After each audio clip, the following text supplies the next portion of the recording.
Today we're going to talk about blockchain. It's my favorite topic. My name's Ben Noble. I'm a blockchain analyst. I also work for a company called Multiplied, where we have several different crypto projects under our belt.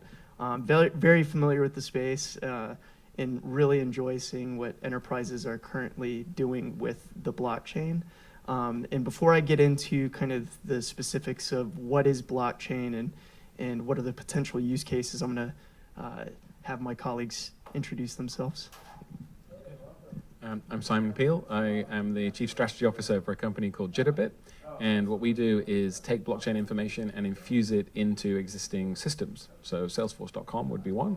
Could be SAP, could be Oracle. The point is that things change in the blockchain, but the blockchain doesn't tell anybody. So our point is, well, we should go and tell people. And the question earlier about, well, what if I'm sat in Salesforce.com? And what if I want to change the blockchain using Salesforce.com as opposed to any other way? That's essentially where we get involved. So looking forward to this. And I'm Eric Scheel. I'm CTO of Magnet 360. We're a Salesforce implementation partner. And I also consider myself a Bitcoiner. So I've been deep in the crypto space for a number of years. And as I look at it as a technology, the last time I had this feeling was when I had a dial-up modem and accessed the internet for the first time. And it feels like we're at the beginning of that level of transformation. So you can put me in the believer camp. That's a beautiful ode to Bitcoin there. So just show of hands real quick. Familiarity with blockchain. How many people have just kind of a basic understanding of what blockchain is? And all right. So who here has what they would consider a proficient understanding of what blockchain is? All right, great. So we have a. We didn't raise our hands. Yeah. Just meekly raise your hand. I would say, well, blockchain's such early stage that it's hard for people to claim proficiency at this stage. It's kind of like early stage of the internet, to your point. There's a lot of theoretical understanding of what blockchain could potentially do. And right now we're trying to actualize those visions, and we're figuring out where it works and where it doesn't work. But I'm going to give you a really simple definition for us to start. Blockchain is a ledger. It's a digital ledger. And it's really interesting that one of the most controversial things to come out of the last decade could be something as simple as a ledger. But when you look at ledger technology, the idea of accurately logging and looking at transactions digitally or pen and paper, we haven't really innovated in that space for upwards of 500 years. Banking systems have run the same way. Governments have arguably run a very consistent pattern. And now we have this new thing called blockchain that's bringing a lot of disruption to very archaic infrastructures. And so, yeah, it's going to rattle a lot of cages. It's going to cause a lot of controversy. One of the biggest components of blockchain is that it's decentralized. And what that means is you have essentially 100,000 different computers, and it could be large, it could be smaller, depending on what blockchain we're talking about, that keep an accurate overview of the ledger. And then anytime a change is made to that ledger, all computers within the network have to validate and place that change to their own ledger. So it becomes very difficult for somebody to fake or plagiarize or disrupt or augment this data in a malicious way. Because if one person was to change their ledger, you have like 99,000 other people saying, no, that's not correct. In which case the blockchain refuses to make those transactions. And so that's really where we're seeing a lot of power is this immutability of trust. The fact that I can create a system of interconnected computers that validates the truth of transactions. Was a transaction made between these two individuals? If I'm getting 100,000 yeses, I can confidently say that that transaction did occur. So Bitcoin was the Gen 1. Bitcoin's the one that's on the news where everyone's like, yay, and they're talking about the prices. We don't really talk about the underlying tech, which is breaking my heart. But then Ethereum came and proposed this second component, and that was smart contracts. And so smart contracts, it's in the name. It's contracts that execute autonomously. So creating a financial contract between, let's say, me and somebody in this room, where if I fulfill my portion of the contract and they fulfill their portion of the contract, everyone gets paid the amount that they're supposed to get paid. But then beyond that, not just in the financial level, we can consider transactions digitally to mean anything. It could mean legal forms. It could mean electronic signatures, like what DocuSign's doing. It could mean insurance claims. It could mean automotive ownership. And so right now, we're looking at how we can programmatically put things onto the blockchain as a digital representation of ownership, and then how we can transmit that ownership in between two or more parties that don't necessarily have any reason to trust each other off the bat. And with that, I'm going to kind of pass the gauntlet over to these guys and let them battle it out on what are some of the best use cases for blockchain that they're currently witnessing in the space. So you want to kick that off? Give me both of them. Yeah. So Which one? So stereo. I think financial transactions are clearly the in the vanguard. That's where it started. Most financial institutions are looking at things, except for your bank, but we know they will moving forward. But it's maybe what's next. How does it get a broader appeal? There's many different things that are being looked at. Consortiums are certainly popping up to say, okay, in travel and transportation, we'll get together and we will transact in a particular way. Because the truth is, there isn't a blockchain. There are many blockchains, and we all have to agree on a bunch of things for that blockchain to really make sense. So the travel and transportation community would agree on a particular way of working. I know this is one of your bugaboos, but essentially that's causing some fragmentation. Now the blockchains can and will at some point be pulled together. So I think you're starting to see other industries now pick this up and see what can be done. I think supply chain is actually probably the one that we're starting to see the most traction in the shortest amount of time. Things like Maersk is probably the best known one, a shipping line which takes containers around the world. And did the container go from A to B? Did it stop at port B too long? If it was broken, how did that occur? Or when did that occur? When should I replace it? Who did I tell? Should I pay you as a shipping line to take it from A to B if you never actually got it to B, or if you didn't do it in the time frame I said? And how can we execute contracts against that when there's literally millions of shipping containers moving every minute of every day? So things like blockchain to automate that can be really good.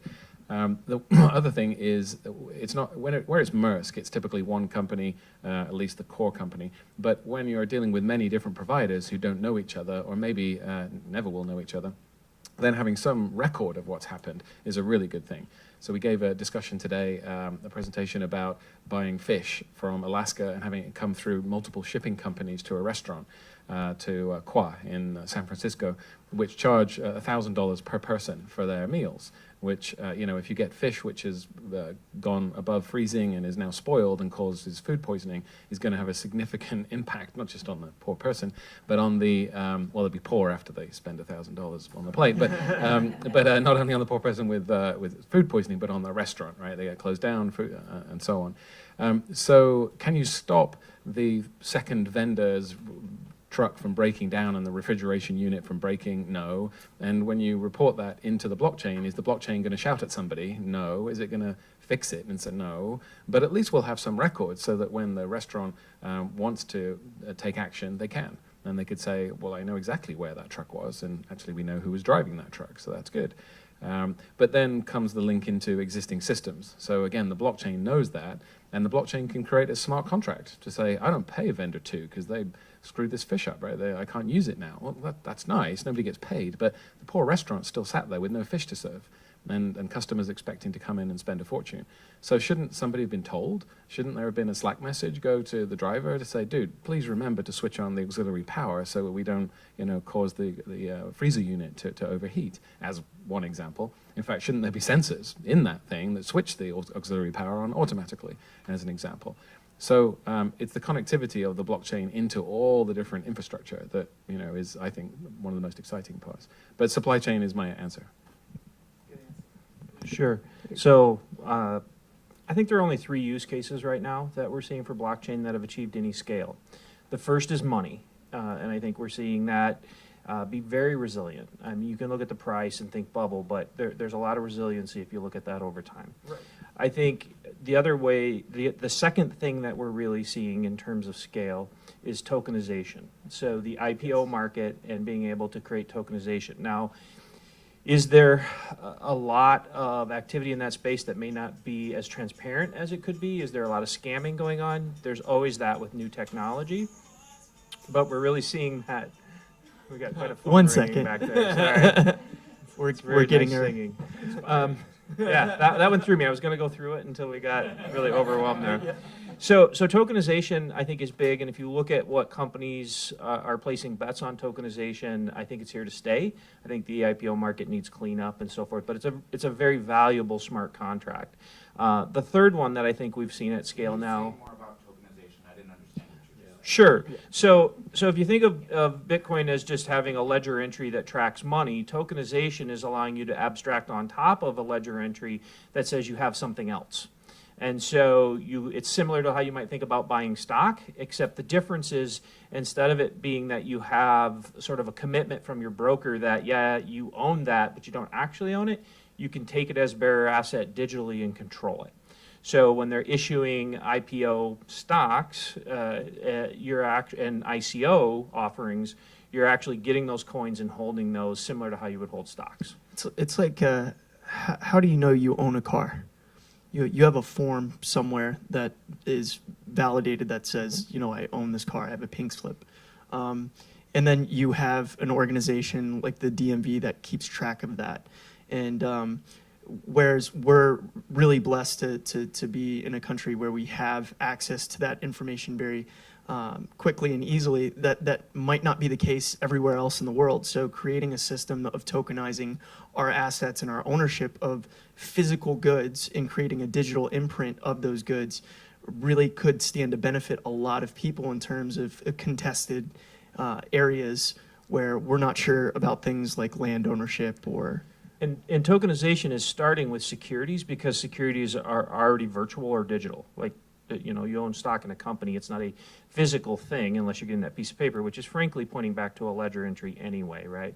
So it's starting there, and we will see at some point, I think, a transition to physical items, but there's a huge gap in what happens with trust when you move to physical that I think it's going to be a later use case. Right. The third use case that we've seen at production scale is CryptoKitties. And if you think about what's sitting in CryptoKitties, it's really exposing a core capability that you get with blockchain, which is that you can create something digital that is unique. There's only one of them, and no one can copy it or steal it from you. And that's pretty fundamental change. If you think about digital today, there's really no way to do that without blockchain. If I create a song and publish it, it can be copied, and yeah, you can have software that maybe stops you from playing it, but it's very hard to restrict that distribution. With blockchain, I can create something, and CryptoKitties are digital collectibles. They're very cute. If you're interested in one, I'll be happy to give you some. I have some. But these digital collectibles are being sold for real money, and it's because they're very unique, and they can be traded amongst people. And if you think that's a joke, I mean, maybe it is, but if you look at the entertainment industry, and if you look at gaming and how much people are spending in-game prizes, those of us with kids who are playing Xbox, I think it's a huge market that will expand. Beyond those three use cases, beyond money, tokenization, and digital collectibles, I don't think we've seen anything at scale. And if you think of the enterprise, I think the supply chain is one of the most obvious ones that people are talking about. Walmart is working very hard on this one. I think it's a great use case to track lettuce, or Walmart talks about mangoes. It's actually literally going to save lives. I'm not sure they're at the point where they have to have a blockchain to do that. I think there's an argument to say you could do that with a database, and that's where sort of my skepticism comes in. Yeah, just So is the question is, if I have something that's represented digitally, what is my legal claim to that? What if somebody contests it? Is it going to be like honored or respected? Yeah. I'm going to let you seem like you had a good I handle can on certainly that take one. that question. So it's the way to start thinking about these is as bearer assets. And so possession of the keys. So it's cryptography that is included in blockchain, public and private key cryptography. It's been around for a long time, been around longer, frankly, than the internet. So this is math, not humankind. And if you control the key, no one can stop you from spending or using that. So you think about governments, you think about anybody, they could compel you with a gun to turn over your key, and that could certainly happen. But if you're controlling that key, that's the blockchain is holding the data, and you can spend it or use it in any way you want. So it's really cryptography that sits underneath all of this that is empowering that. So it's the system that allows it to be. Well, it's not so much the system as it's the consensus of the system. So you'll hear people talk about consensus in blockchain, especially in Bitcoin. And that's, as you were describing, how blockchains are distributed and everyone's agreeing that these are the transactions that are going to be put in a block. What that agreement means is that transaction can't be changed. And as history sort of marches on, in Bitcoin it's every 10 minutes, other blockchains do it faster, those blocks get locked in and are deeper in the blockchain, and you have more confidence. After maybe 30 minutes, you can be pretty confident that that transaction's never going to be rejected and it's going to exist forever. So it's really that it's sitting in the blockchain, and you have the key to say, I control that piece of data. Just a quick, going back a little bit to the comment about use cases and what's developing and so on, and the speed at which that's going to change. So, everything that comes up we want to look at, and that's why we're in this room today. Take a look at it. Is it going to go anywhere? Is it a flash in a pan? That sort of thing. Can we ignore it? And most things you can. With blockchain, you can't, and blockchain is like the internet. Before the internet and after the internet was kind of different, right? Before the iPad, before all of the Apple devices, and after, kind of different. Blockchain is exactly that same way. And to give you some idea of a foreshadowing of that, there's now 134 different companies doing blockchain that have largely in the first wave of funding were funded by ICOs, which was essentially initial coin offerings. Somebody comes up, decides they're going to offer coins, they've got no real value, so we'll ascribe a value, then the market starts to buy it and bet on it and so on, and you see these crazy valuations. Well, they took that money and invested it in other companies that were starting to grow, and that's the 134. However, as soon as tokenization came along, the idea of being able to ascribe this exact same value system and blockchain system to a physical asset, like a house, like a car, like lettuce, like any of that stuff, you think, so wait a minute, when I buy a house in the Bay Area, call it $1 million, like a cheap fixer-upper, and we pay 3% to the buying agent, 3% to the selling agent, we have lawyers to pay off, we have escrow to pay, and on it goes. You may be spending $100,000 to do that. Well, what if the asset was tokenized and I don't need any of that? I have a key, and the key passes from one place to another, and the money passes the other way, and that's it. So you can see how, I might invest in that as a VC in the Bay Area. That's going to disintermediate a lot of existing business and start to change things, going forward. So evidence of that is that last year, for the first time, blockchain VCs, investing, classic VCs, investing in blockchain reached $1 billion, which is a pretty decent clip of money being handed out to startups. This, in Q1 this year, we were already up to 504 million, right? So the likelihood is it'll be 4 billion, so 4 times the amount of growth. Imagine what it's going to be the year after that, and on it goes. So when that happens, you get mass loads of innovation. That's why we live in this area, and we know that of this area. So while we're struggling on this panel, and we're sitting here thinking, well, what's really deployed? A, this is relatively early. B, it's got so much rocket fuel behind it now, it's unbelievable. And C, there's so many companies proliferating that you're going to see this in a big way in the short term. Now we've got to try and predict which use cases are going to be coming next, and that's going to be interesting. I personally work very closely with a lot of the VCs in the space, and I can say that it is an accelerated effort right now, and that kind of fanfare of ICOs where everyone was speculating and throwing their money into these projects kind of willy-nilly to get them off the ground and drive this tokenized ecosystem is really kind of dissipated with the price flattening, which is a great thing. The VCs, meanwhile, are fighting tooth and nail to get into all the best projects they can, and private funding is becoming somewhat of the norm. And it's actually a great way to look at a project and determine whether there's any legs underneath of it is, who's backing it and what kind of partnerships have they formed. What is their theoretical use case, and how are they different from the legacy infrastructure that's been put into place? Because right now that's one of the biggest obstacles, and I think we can dovetail into that, is that we're trying to improve platforms still. A lot of this stuff could be very, very beneficial if we can accelerate it, if we can make it more actionable, more automated, and more safe from a code standpoint. Like, the code integrity is solid. We know that this consensus mechanism isn't going to break on us. We know that it's not going to hack. Then, of course, enterprises are more likely to jump on board and start creating their own version of the current crypto that we have today. Yeah. So the question was, and I'm repeating because I know we're being recorded here, is are the VCs investing on mostly platform, or are they investing also in the tokenized assets? And I would say both, but more so on the platform side of the business at the moment.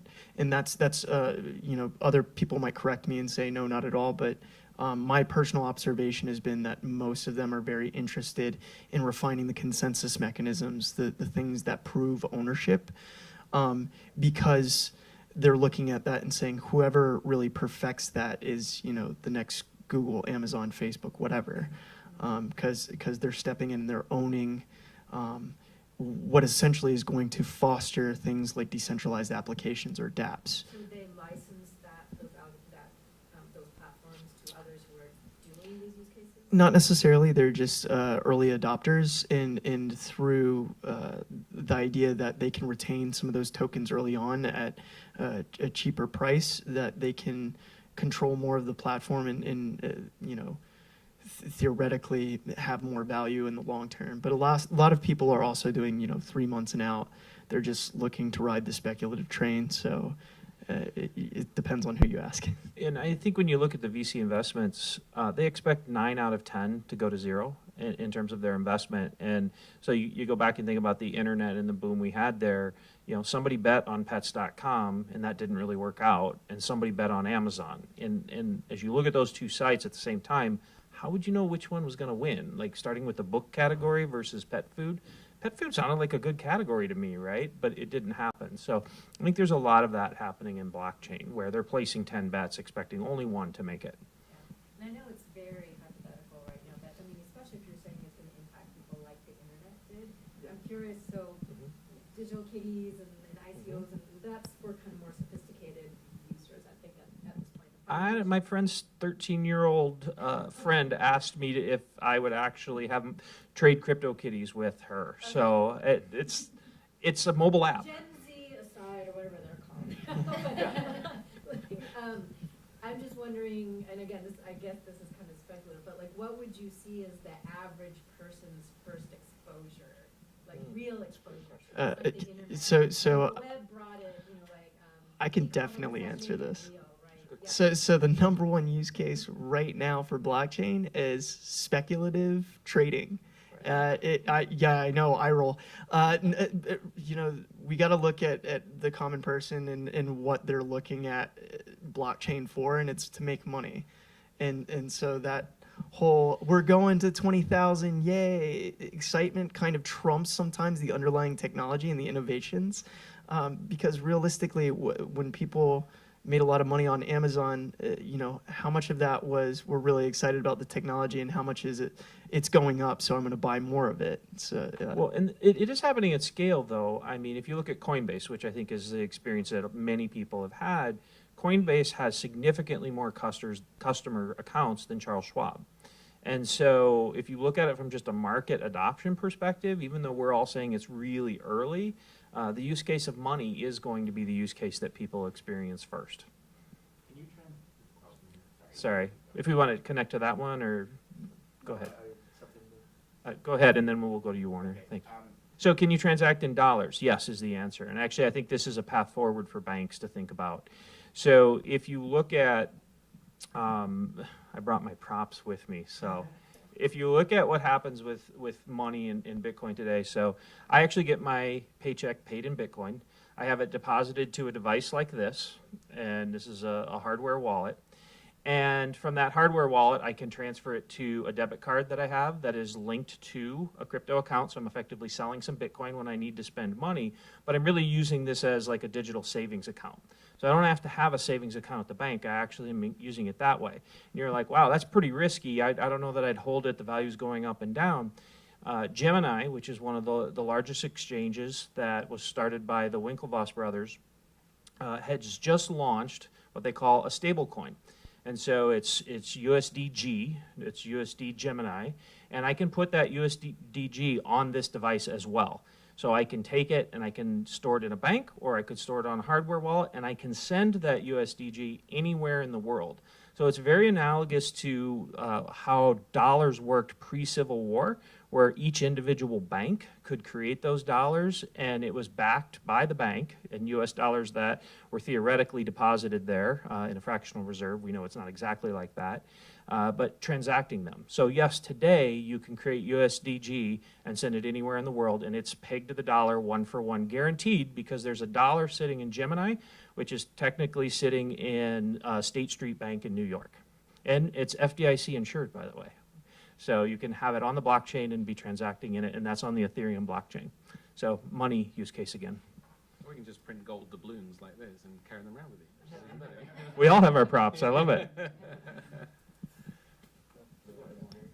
The blockchain application that I've seen in supply chain and demand chain is the IBM based one. Do you have any experience with it and any comments on it? And On how Hyperledger? yeah, and their business model. I guess they're making their money on the volume by having as many networked contributors to the blockchain sign up and be part of that demand chain and supply chain. So that would be the first one. The second one is, and I think we hit on it on the financial discussion right now. But you know, if you follow like Peter Diamandis and so on, the trend between dematerialization of things, demonetization of things, and so on. You know, as blockchain disrupts industry, what is going to be demonetized the most? You mentioned brokers, for example, in the real estate market, but you just talked about the monetary system. Our government's going to be demonetized in a way. Is there potential for that? And here's the third one to choose from. Tremendous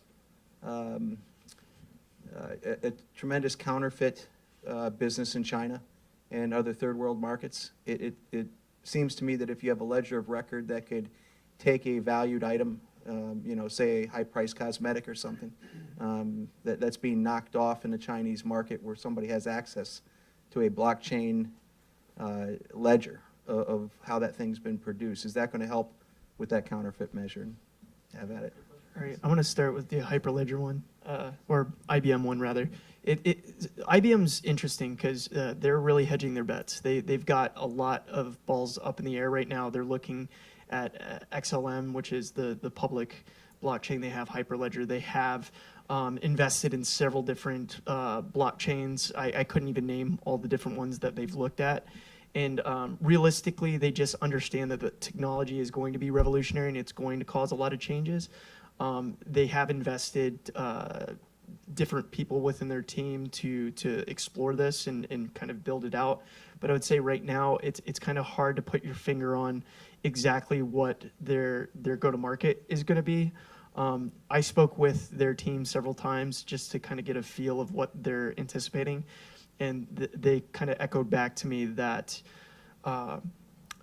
there is a lot of platform uncertainty. Again, coming back to the consensus mechanisms, they're not sure where a lot of these smart contracts are going to live.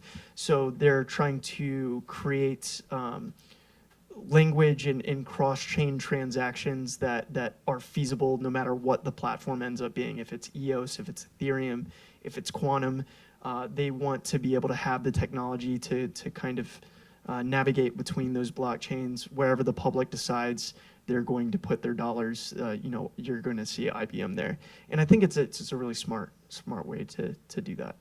I don't know. Do you guys have a person? Yeah. Make one more comment on Hyperledger. So it's interesting how you describe that, because I think it feeds into where my brain is going with Hyperledger. So question, who thinks internets or intranets are more valuable? which do you think has been better for the world? The internet or intranets? We're thinking internet, right? So I think Hyperledger, on the path it's going down right now, I think its challenge is that it's going to be a lot like an intranet, that it's going to be closed, it's going to be a consortium, a cartel that has agreed to go on this ledger, and there's some value to that. I don't want to discount that, but I actually think that what we'll see in the end state, and this goes to what you were saying in the end of your comment, is that there's likely to be a technology inversion in that hyperledgers may end up running as a layer that sits on top of something like Ethereum or Bitcoin, because you can anchor into a source of truth that, frankly, in Ethereum and Bitcoin's case, are securing hundreds of millions of dollars every day, that if someone could break that security, they would steal all of that money, and they can't. And so to be able to anchor your shipping and logistics system in something like that is a big value proposition. So I think what Hyperledger is doing is interesting, but until they start connecting it out to the world, I think it's going to be very narrow in what it actually accomplishes. So I'd like to pick up now. I'll pick up on a different one, which was the shift in where the center of gravity is for blockchain. So today, the United States and I think the UK actually is pretty high, but certainly the United States is 3 times as far ahead in terms of adoption of blockchain and using blockchain and working with blockchain, developing blockchain as anywhere else. But PwC just did a recent survey, which I believe is called the State of Blockchain. And one of the things they looked at was the shift in where they think leadership will be around blockchain going forward. So in the next 3, 5, 8 years or so. And the stark change is that actually US decreases in the world's sort of standing for blockchain, and China rockets ahead and literally triple the United States standing. And India, you see, go up quite a lot as well. So you're looking at very large markets that have a lot of capability to manufacture, but where actually provenance and things like that are really, really key to inject into the goods. So if you take manufacturing, which is extremely good, and you inject trust into that and provenance into that and say, this is a pretty darn good item. And by the way, we manufacture the same stuff for Calvin Klein under a different name. You want it? And I can prove that. You know, here's the blockchain to prove that. Which would you buy? You know, oh, well, this stuff's from China. Dude, it's all from China. What are you talking about? Go and buy it. You know, but you need a way to prove that. So I thought that was a really interesting shift. That was a survey of a pretty large number of people that said that. So a shift much more towards China, developing markets. But let's be clear that no one solved the problem of how to connect that ledger entry to a physical good yet. So I could have 10 ledger entries that are all completely valid pointing to fake goods. So the ledger isn't magic in solving that problem, and there's some work to be done, and that's one of the kinds of companies I would look at who are thinking about how do you connect to the physical world. And there's approaches using oracles that try to validate multiple times and so forth. But to take something physical, the blockchain doesn't inherently give you any extra capabilities. It's only tied to those digital capabilities. So you can't tie a blockchain to a UPC code or a QR code? I could tie a blockchain to a UPC code, or a serial number would be a better example, but I could also create fake serial numbers and inject those into a blockchain. So again, it's a ledger, an entry, right? And so that's not inherent, and I could create 1,000 of a product with the same serial number, right? Now, could I use the blockchain to check that, hey, there's 2 of these? Maybe. Like, that's where you could start to see, hey, this serial number's been used a lot before. But again, I make the argument that starts to feel a lot like a database. If it's global, if you need it immutable, yeah, there's probably some good use cases there as a layer sitting on top of another blockchain. Yeah, so these are problems that are going to be solved. It is an interesting question about where's the money going, and this is one of them. So you take the fish example. You know, how do I know that fish is the fish that came out of the water, and which one of them did go above 0 and which one didn't? They all fish look alike to me. So how do you figure that out? And when you look at barcodes and that sort of thing, you know, I've got a physical asset here which happens to have a code on the back, it's QR code, but you know, it could be a barcode. But you know, just simply by just taking this out and putting it into a different sleeve, I've completely defeated blockchain. And it's immutably in the ledger that thing exists, and I had it, but now it's torn, so it's blown. So what can I embed in that physical asset to make sure it is the thing? But then you might see that might lead to use cases then that are a little bit more simple to solve. So a house doesn't move. I can't move the house from one place to another, and it's physically at that location, and there are neighbors there that could validate that. Maybe they're part of the blockchain, but there's many. It's driven by consensus, and as humans, we believe something that's been told to us by 10,000 people, as opposed to one person. So things like large physical, non-movable assets, where there is consensus around. Yeah, Jane hasn't lived there. She has lived there for the past 30 years. I would agree with that. And then digitizing that consensus could well lead where we're up to at the moment. One comment on the house, and then we'll get to the other question. So the house is a good example, but it goes to a big gap in this industry right now, which is, imagine you owned your house and you had the keys to your house, and you lose your keys, and you no longer can prove you own your house. That's a real problem in this industry. If I lose my keys, I lose the money that's sitting there. So I personally am not ready to put my house on the blockchain, because the software that is managing the keys is just traditional software, and it's not that great right now. And if you look at what the hacks that have happened and millions of dollars were stolen, the blockchain technology has never had any sort of security issues. The issues all exist around key management and using companies to store your keys that are unethical or have bad operational security. So that's a huge challenge. So wallet software is a whole category that Gartner's starting to analyze, because the companies that build the best key management tools are going to be companies that are able to solve these problems for a lot of customers. So my question is a practical one. All this sounds futuristic. It sounds revolutionary. It sounds like a few people are taking advantage of it. Now, a lot of people are like, oh, I better get on board. I'm not really sure what I should do. And so one specific example that we talked about earlier was contracts. But I didn't hear contracts. Mm-hmm. So we were thinking, I work for a bank, and we were thinking about, oh, maybe we should try doing this with our construction contracts. We give a loan for a construction project, and then when you lay the foundation, you have a bunch of people who agree that the foundation has been laid, and that the inspector comes and says, and then we'll pay you a little bit of the loan because you completed that stage. And so, okay, there's a whole bunch of people that have to agree to things, and so we thought, let's put that in a blockchain. And then we thought, oh, how are we going to do that? Because we don't want the construction inspector to have to create some IT project to call an API into our blockchain. That sounds like a huge problem. That inspector would never do that. So we thought, let's just put a front end on top of the blockchain, and we provide everyone the front end, and then they can type in their transaction in the blockchain. Is that a good way to go to start off? Or is there some better thing that we should be doing that would be, it seems like we don't even need blockchain to do what I just said, and the only reason we'd be using blockchain is to say that we're using blockchain. So, so I'm not really sure what we should be doing as a result of this very future conversation. Well, and so let's talk about the benefit of smart contracts. The fact that you can automate something that needs compliance and that needs remittance and do it in a way where, like you were saying, like if all things check out, the person gets paid.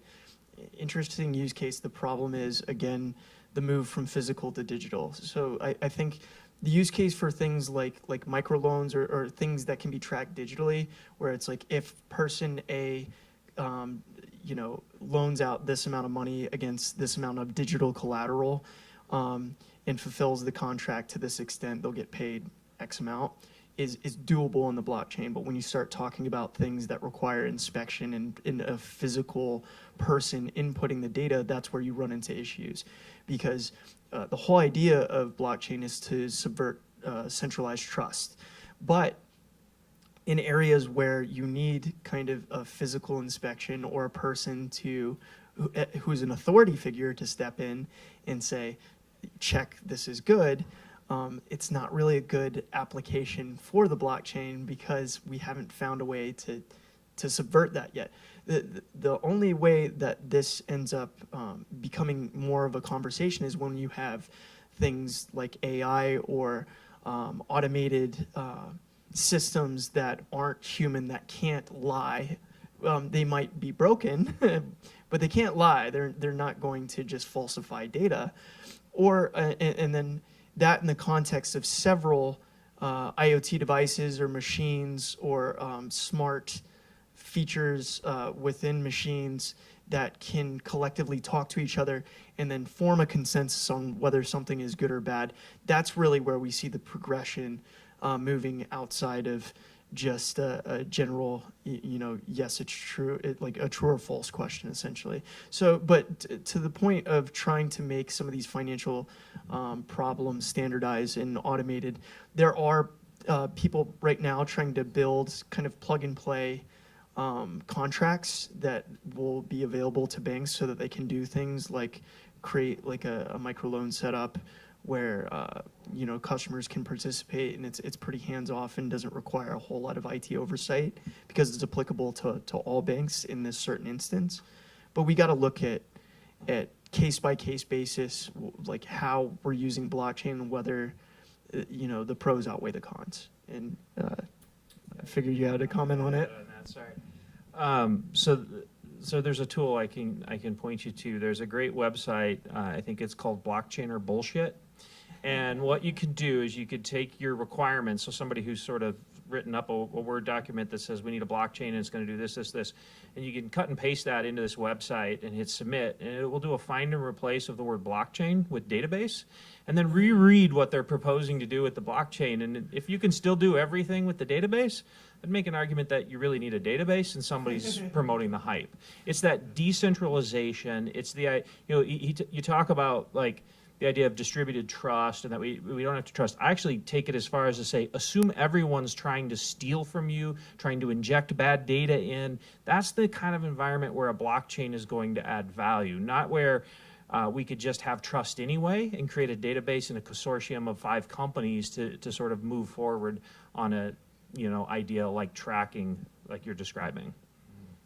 There's another site called doineedtheblockchain.com, and that's a requirement type thing as well. Where, but it is. It's been bleeped out. So, but it asks questions like, do you know the people that you're dealing with? Do you already know them and trust them? And if the answer is yes, it's like you do not need blockchain. Next question. There's like 5 or 6 questions. So it's interesting to run the different ideas and cases through that. And you might find one where, whoa, actually, no, we don't know who these trading partners are, and and so on, and end up testing it. Because as you're going through these different use cases, you're right, some do and some don't. But I think the vast majority don't need blockchain. Right? The assumption is that most don't, but the ones that do really do. Right. Well said. Do we have any more questions in the audience? All right. So I work in IoT, and that was like the Gartner peak Perfect. buzzword for a while, and then we're kind of in the trough of disillusionment right now. But anyway, we'll get out. But it's interesting because we have seen a lot of partners that we work with say, "Oh, we're not doing IoT anymore. We're doing AI and blockchain." And so I'm curious. I mean, talking or hearing you guys now, I have some ideas already about how I would see the two work together.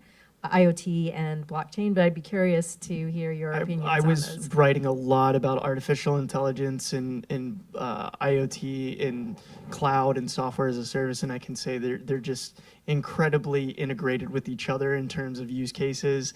Like, I think it would be funny if somebody just came to me and was like, oh, we're not doing IoT, we're doing AI and blockchain, because IoT, to me, it provides a critical component of some of the use cases for blockchain, and artificial intelligence layered on top of that is really kind of all these technologies coming together and creating this new paradigm for technology. And so it's hard to discuss from a macro level the potential future without incorporating all those technologies and how they can possibly play a role in this future that we're trying to architect. So yeah, but like I know that IoT is an interesting one that I still like to follow, and I think you're going to see a lot more blockchains talking about how IoT comes into their vision.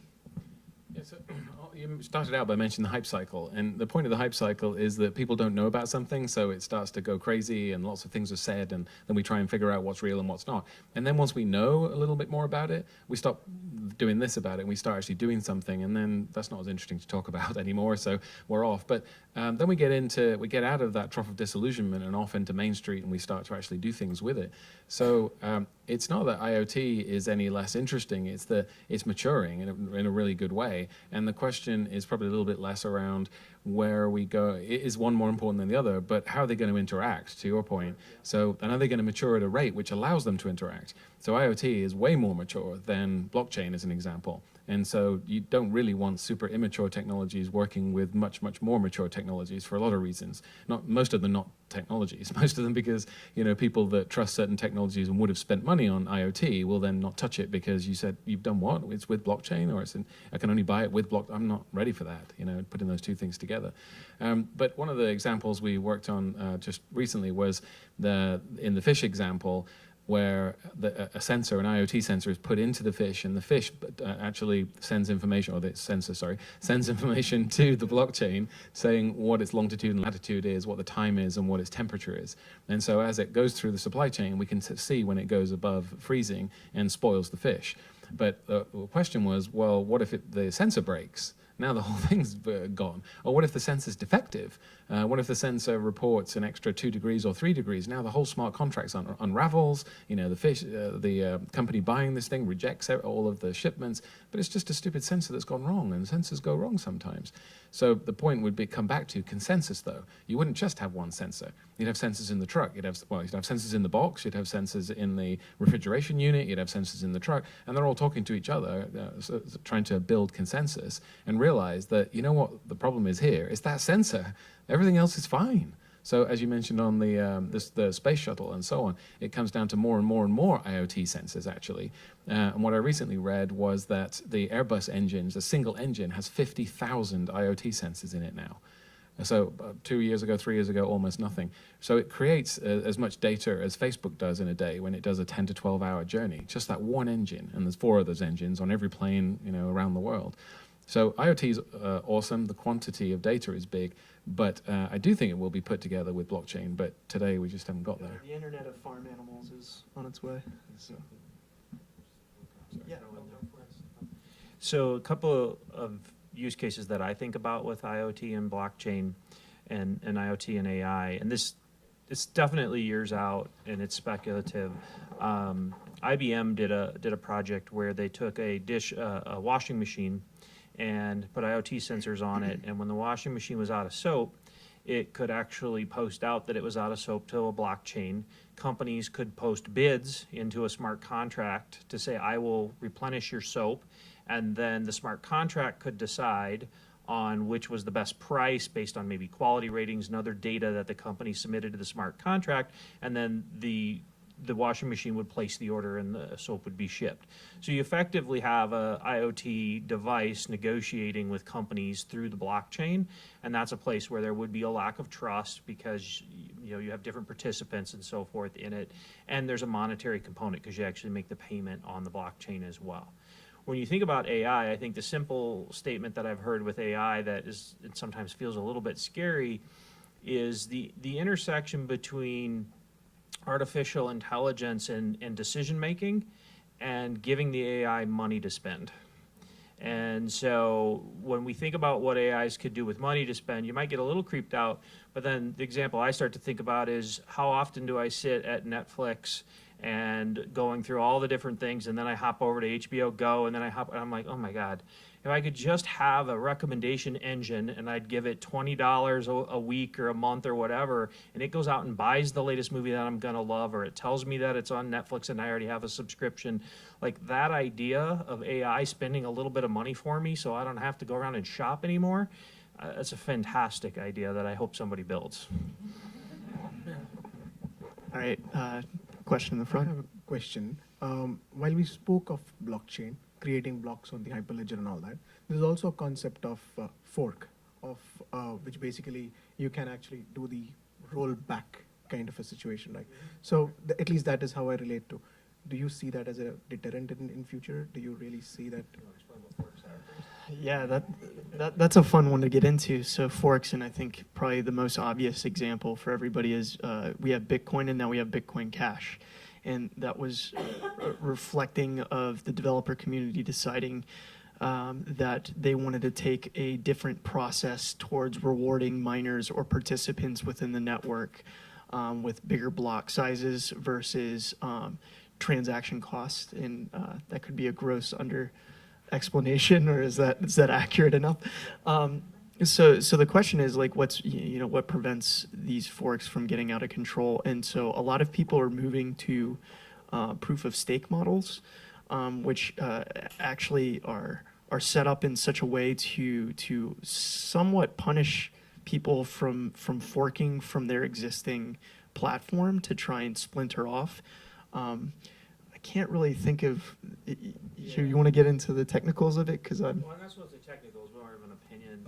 So I think forks are great. I think that moving to other consensus mechanisms like proof of stake they're full of lots of trouble. There's no proof of stake blockchain operating at scale today. And I think what you look at with a fork where you've basically split the ledger, two things happen. One is the history does not change. The history is the same. But what's really happening is, we talk a lot about consensus, is that there's a group that is changing what consensus is. They're saying, my definition of a Bitcoin is slightly different than your definition of a Bitcoin. And so it's actually allowing some separation, because the reality is humankind is not going to come to a single consensus. This is also why I think additional blockchains are great, because it's allowing to have multiple consensuses, multiple groups coming together. What's really interesting is the folks who supported Bitcoin Cash also still have their Bitcoin. So you're actually, you have both in the marketplace, and that's fine. So I think forks are great, there's no issue. When you think about it in an enterprise space, I think the same thing applies, which is history doesn't change, and you're part of the consensus group that you feel is appropriate for you. And a follow-up question, just a small one. I think this will be one of our last ones, so we'll go ahead. No, go ahead. Go ahead. Okay, sorry. So basically what you're saying is, if there's going to be a fork, and you basically are invested on a ledger or a blockchain, and there's going to be a fork, I mean, how would it span? I mean, do you really think that it's going to be a troublesome time at a certain point with multiple consensus coming into picture? You don't know how to react onto that system. I'm not sure how the applications would be built on top of it. How would it react? Would you know how the system would be built upon at a certain point? Would you? I'll start, and then I'll pass the mic, because I know you have some insights there. But this is kind of like IBM hedging their bets and not putting all their eggs into one platform basket. In the same way, what is going to end up happening is we're going to generate a large ecosystem of potential platforms and applications, and people are going to vote with their feet. And developer communities are going to largely dictate which one reigns supreme. It's why, despite a lot of the volatility and the fact that some of these platforms aren't completely reliable from a transaction speed, like Ethereum is arguably a lot slower than some of the new projects that are coming forward, but it's also got the largest developer community to date. And so there's potential to innovate and create code that makes these blockchains faster, better, stronger. And over time, we're going to see an attrition, a consolidation. But I think about it the same way we think about cloud. There's not one particular cloud provider. There's not one particular CRM repository. There's not one particular application for anything that I want to do. People are going to decide what works best for them, and I think that's kind of the case you were trying to make. Yeah. I mean, the value comes in many ways from the consensus, right? And so if tomorrow I went off and made Bitcoin Eric, I could fork it tomorrow.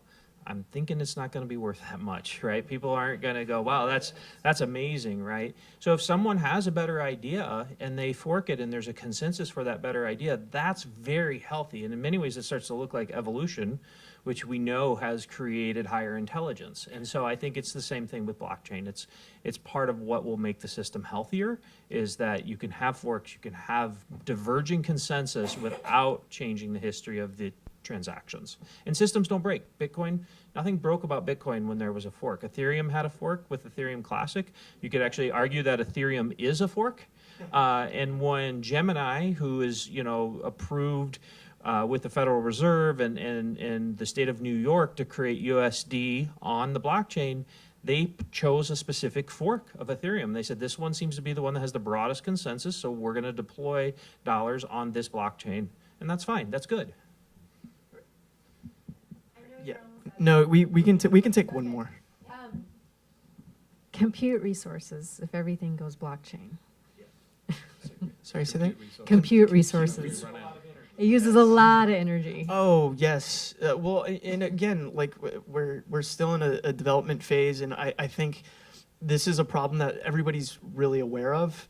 Is that you know, if we've got a scaling network of computers and that network's only getting bigger, are we eating more and more energy, and is it getting more difficult to provide support for this network? I think there are some people that are creating platforms specifically to address that problem. Other people are saying that it's kind of an overblown issue in the sense that a lot of the stats and the metrics that are used to say that the energy use for Bitcoin it far exceeds what is healthy are discounting the energy that they're taking away from other manual transaction settlement systems.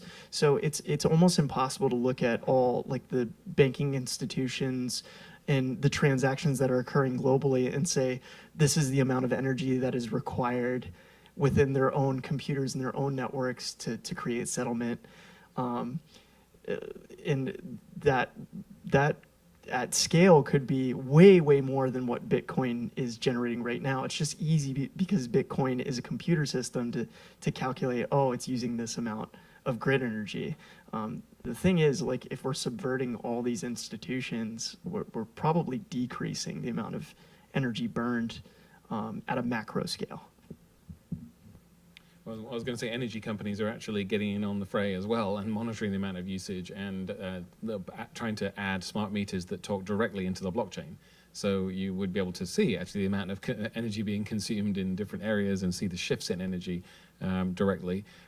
In addition to things like solar panels, which today, they sell into a market which has a fixed rate, but actually will end up sending that into a blockchain, and then the blockchain can then negotiate with people that want to buy energy. So that's a different tangent around energy. But I'm just pointing out that efficiency and energy are actually shifting as well because of blockchain. It's not all about machines have to be plugged into a wall socket and suck energy, and it's all negative. There's a lot of other things going along with that. Right, so the energy consumption comes out of the proof of work that the miners are doing, right, to secure the blocks. And the concept of proof of work has been around for a long time. And actually, there's an argument out there, if you look at the Egyptian pyramids, it's proof of work. It was the king showing how powerful he was to be able to build something like this, and it sort of reinforced the power. There's some interesting things happening with proof of work and how it works inside of energy companies. So if you look at the mining corporations that are out there today mining Bitcoin, they're mostly located near areas where they can have free or nearly free power. And so if you look at, and most of the power that's free in the world is renewable. So it costs you money to burn coal. It costs you money to burn natural gas. It doesn't cost you money necessarily. You have amortization to do hydroelectric or wind. But with hydroelectric, you have to throw away a lot of power because there's times when the network doesn't need it, and so it's just going to be dumped literally into the ground, right? And so we're seeing Bitcoin mining as a way to actually reinforce a cycle with renewable energy where I can actually pay off my hydroelectric dam, I can pay off my wind generation faster because the times I'm not using the energy, I can actually monetize it by mining for cryptocurrencies and securing the overall network. The reality is, though, it is true that it is burning a lot of energy, and that I do not believe we're in a world that can support 1,000 Bitcoin blockchains. I think that is very expensive and it's not cost effective. And so what we're likely to see are layers that are created on top of Bitcoin that allow you, so you heard me say Hyperledger I think will be anchored into Bitcoin. What I'm really saying is you'll make Hyperledger more secure, and Hyperledger doesn't need to have 1 billion miners to get the security that exists already in Bitcoin. And so I think that anchoring and layering, we see this with things like the Lightning Network, which is a transaction network being built on top of the Bitcoin blockchain, is really how we're going to address the energy consumption piece. But it is true, there are still people burning coal to power Bitcoin miners, and that's a legitimate issue. I think that's it for us for today. Thank you guys very much for coming through.